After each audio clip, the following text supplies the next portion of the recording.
Hello, everyone, and welcome back. I am Jennifer Tarle, and I am your host of Real Work. And I am here to tell you about myself today and my journey on how I got here. So, I am the founder and owner of Tarle Speech and Language. It's evolved over the years, and now I have this new channel with a podcast on work.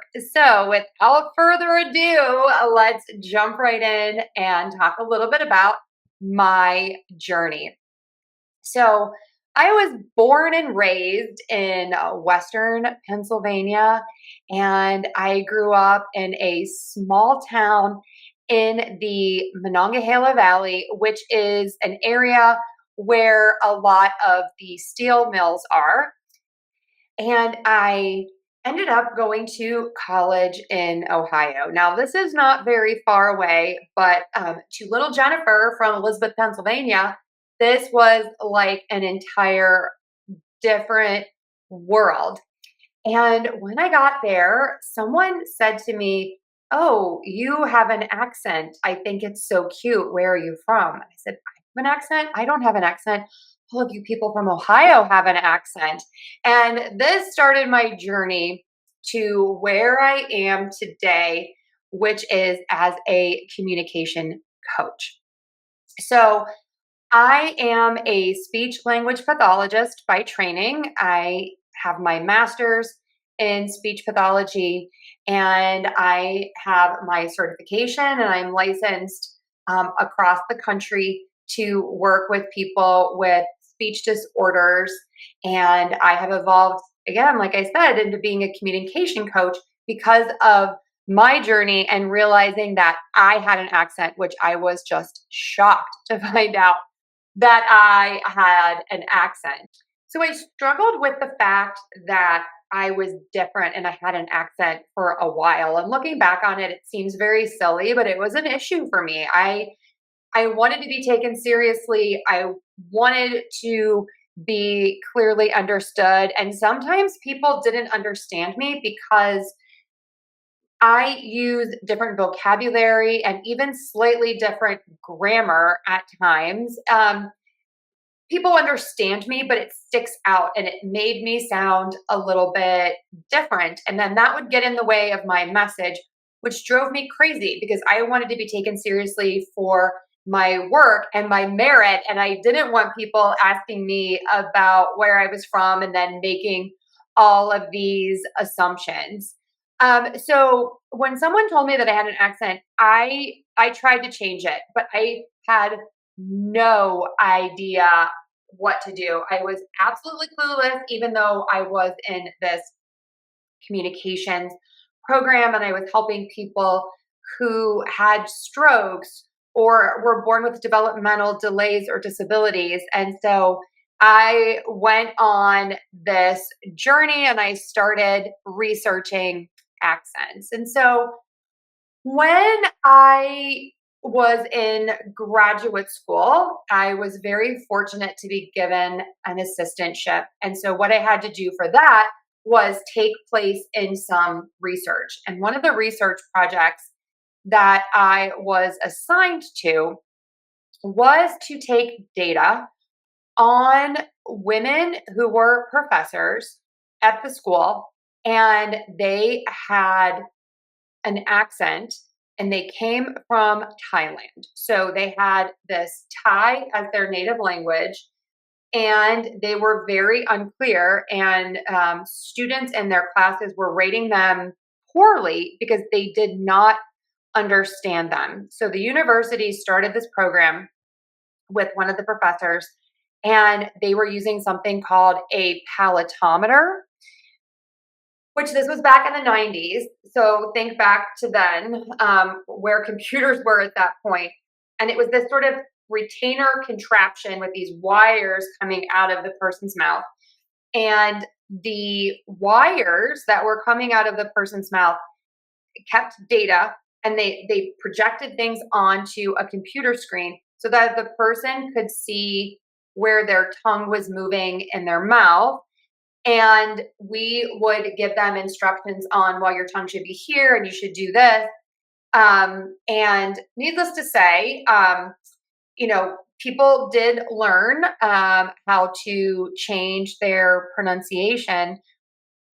So what I learned is that these very smart women who clearly really knew what they were talking about in their field of study, they didn't need all of this technology. They just needed some instruction. And when they learned how to change their pattern and what to do, their clarity improved immediately. And so, did they sound like a native American English speaker? No. But were they clear? Yes.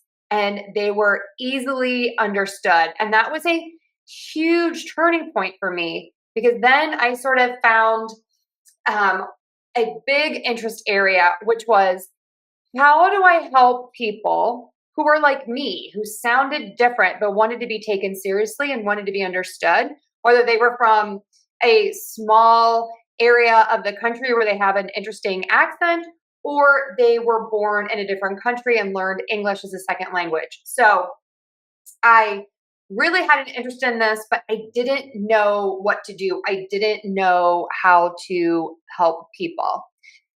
So I started teaching a class in Chicago at the Discovery Center. And again, take yourself back to the early 2000s. There was no YouTube really. And people were still taking classes in person, going somewhere and learning these skills. So they would have these like little paper like catalogs at newsstands, and I would pick one up and I would think like, oh, this would be so interesting. I'm going to take this class, and this class. And I would take classes and they were great. And they were just like normal people teaching these classes.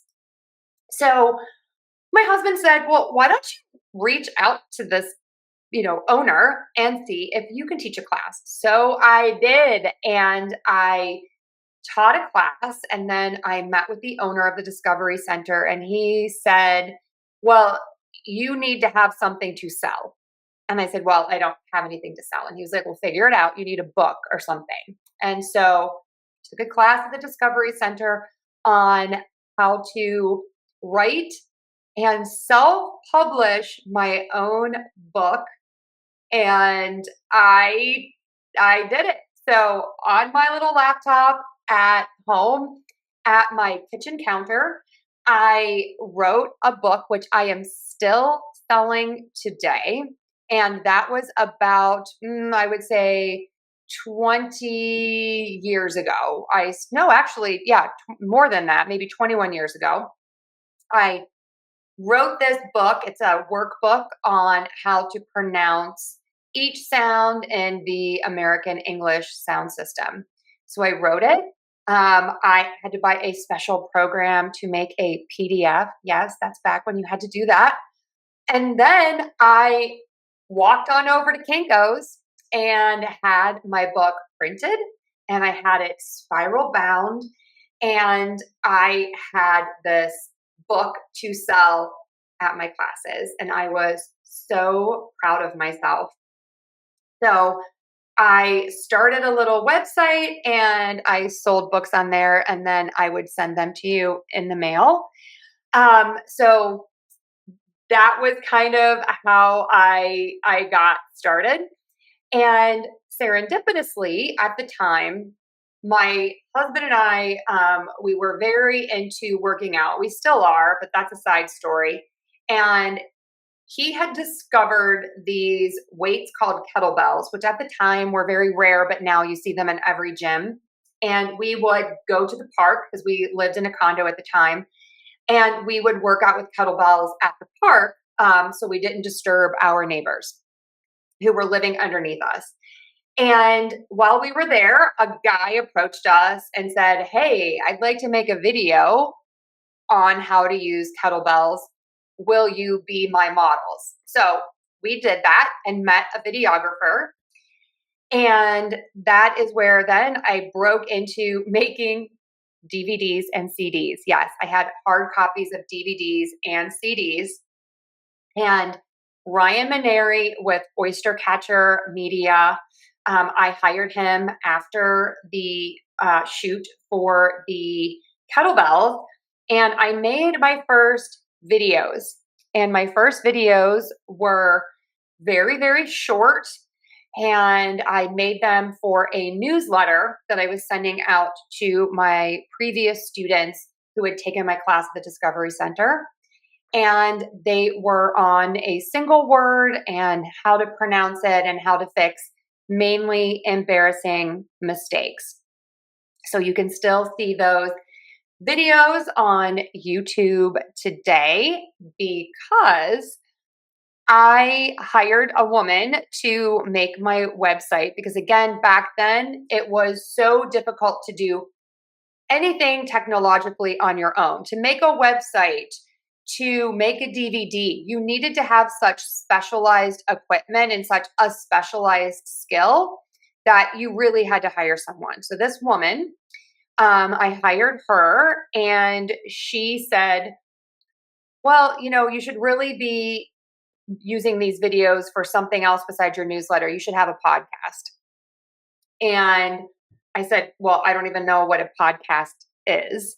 So she helped me get a podcast set up. And then she had this crazy idea. Why don't you put these videos on YouTube? And I said, what's that? Because again, this was probably about 20 years ago. And I said, no, I'm not going to give my information away for free. That's crazy. I had to spend all this money on this. So about a year later, I thought to myself, you know what? Why not? I have these videos. I had shared them in my newsletter. They were just kind of sitting around. They were on this podcast, but that wasn't really getting any traction. And so I said, sure, let's go ahead and put them on YouTube. And that was sort of a big break for me. And we're going to talk about that in a minute, a little bit more. So back to the Discovery Center. One of my huge say yes moments that really gave me a big break was that I had a student in my class, Chufeng Cho. She is still my friend to this day. And she said, why don't you teach my niece? And I said, oh, I'd love to. And then she said, okay, she's in Taiwan. And I thought to myself, I can't afford to go to Taiwan. I cannot fly to Taiwan and teach this woman a class. How would that work? I have a real job at the time. This is sort of my side hustle. And so she said, oh, you can use Skype. And again, I'm talking early 2000s. I was like, excuse me, Skype? What is Skype? I didn't even know what this was. And so she explained it to me. She was like, oh, it's this free way that you can call people and there's video. I thought, video? That is crazy. So I had to buy a little video camera that I attached to my computer. And so I would go and meet my friend at her house. We would Skype with her niece. I would teach her a class. And that is sort of my, big moment where I'm like, oh my gosh, maybe I can make this into something more than just a side hustle.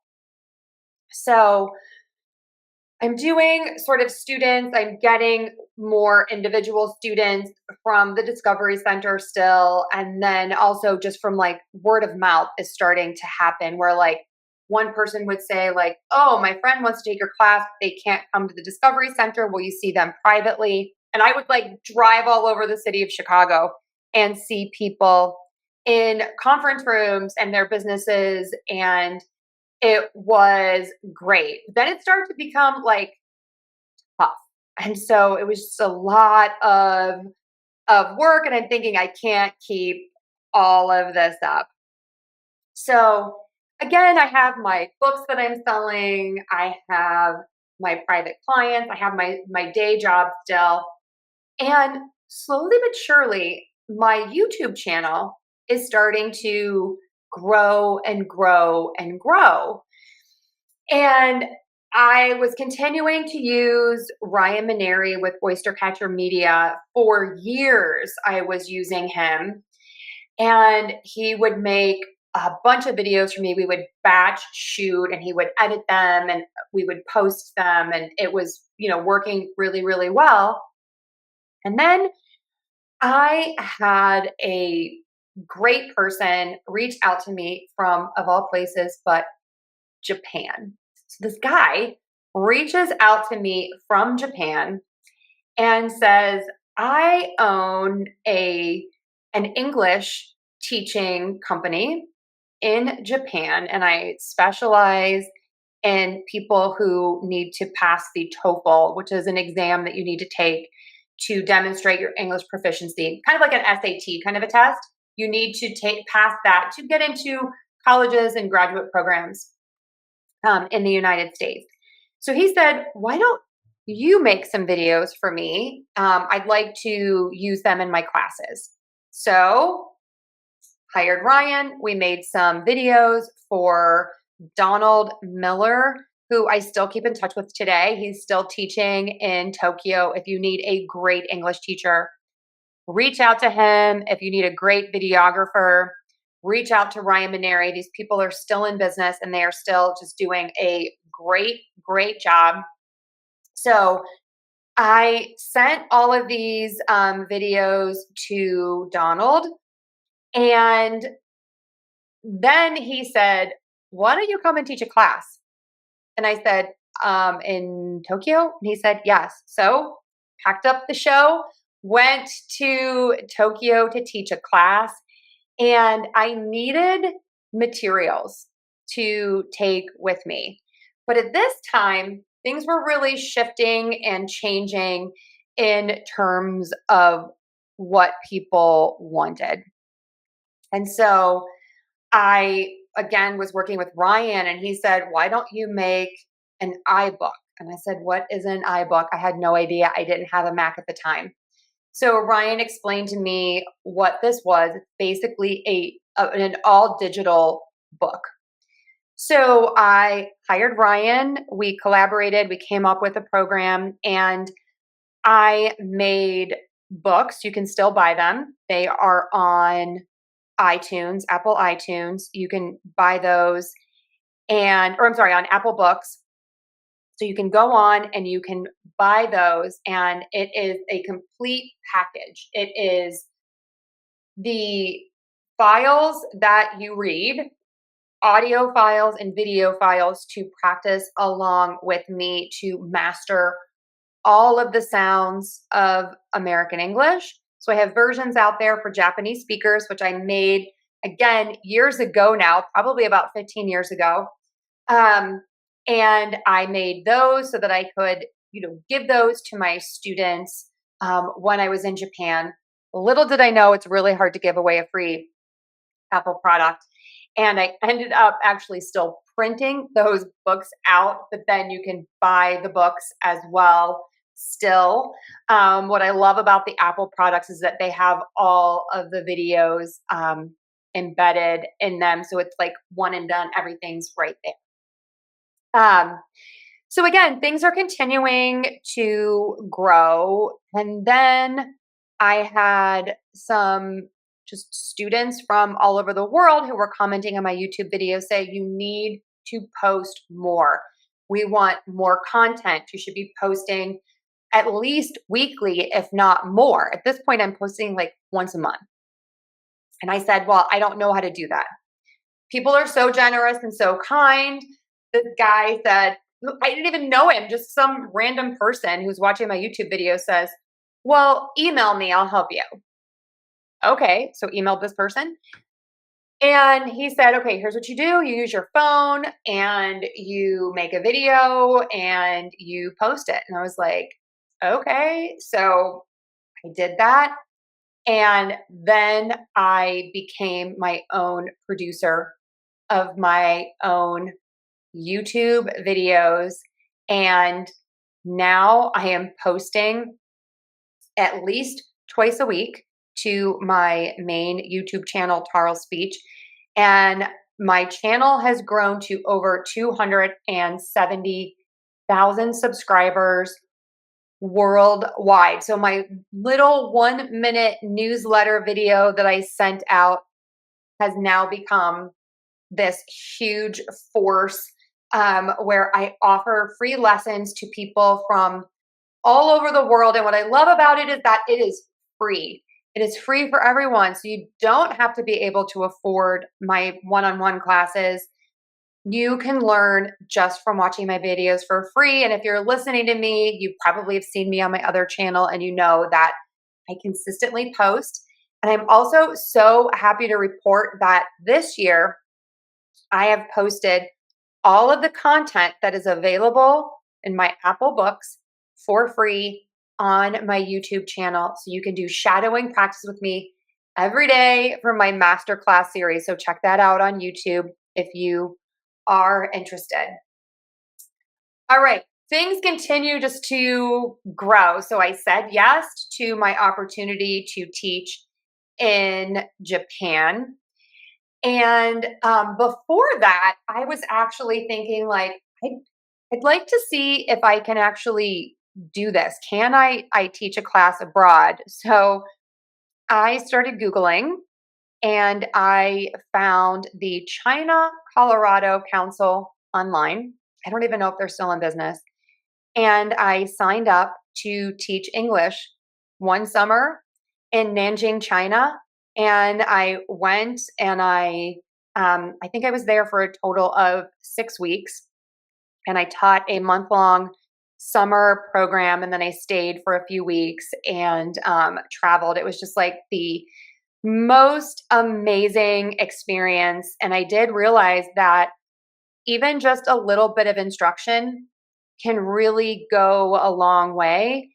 And that's where I really honed my idea of I'm a coach more than I am a teacher. Yes, I'm a teacher, but I am here to tell you here's what you need to do. I know what you need to do. I teach patterns, I teach strategies, but it's about you as the person who needs to do it on a consistent basis. And so I kind of honed my program there.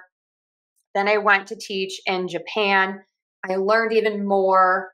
And I learned when people are super motivated, like these students who are trying to pass the TOEFL to get into these top tier MBA programs in the United States. I honed my teaching there and worked with a lot of the amazing students that I met in Japan. And then I just kept sort of like plugging away and just kind of, going about my business. So fast forward a couple of years, all of these amazing people that I met in Japan have since gone on to live and study in the US at Harvard, Stanford, Yale, all of these like incredible MBA programs in the US. So these people all graduated. Now they are working in companies and really moving up the ladder in their business careers. These people start calling me back and they start saying, I have this new position. Now I need to work on this. I need to do this. Can you help me? Yes, I can. Just kept saying yes to all of these opportunities. And that has led me now to being a global communications coach. So what does that mean? I work with C-suite executives from international companies, and we work on everything from pronunciation to presentation skills, soft skills that are needed in American business environments, and in some cases, just sort of reading and discussing the news and talking about it from different cultural perspectives so that people have a better understanding of different markets in the world. And so that's where I kind of am now, which is I am hosting my YouTube channel still and teaching classes on there. I am working with my C-suite executives and with many students from all across the globe who just have reached out to me and want to work on different communication skills. And now I have this podcast because I'm realizing that everything comes back to communicating your message and to getting your point across and being curious. And all of my students are so curious and they want to learn more from traditional, typical people who are working in jobs and who can share their journeys and what they have learned so that they can understand a different perspective from a different industry or different cultural background or a different region from the United States. So that's kind of how I got here today. So I love what I do. I love being able to share my knowledge and my findings with the world and all of you out there. So I am loving this so far. So far, I've interviewed my husband, Rob Pakulski. He was my first episode. I've also talked with Anu Hazenami, and she is an incredible woman who started an AI education business for children, which has evolved. And she is now teaching parents and lots of other people as well, just on how to use AI. And last week I had on Tom Pruss. He has owned a printing company for years and has had a side hustle, which is becoming one of his main gigs, which is he is a Santa. He's an official Santa's helper, and he is amazing. So you're going to want to check all of those out on the Real Work podcast. You can watch that on YouTube and you can download it wherever you get your podcasts. So definitely check that out. So thank you all so much for being here. Let me know what you think about my journey if you have any other questions. And if you're interested in sharing your journey, please do reach out to me. I'm scheduling people to interview now, and I would love to talk and learn from you. So thank you so much, everyone. Have an amazing day.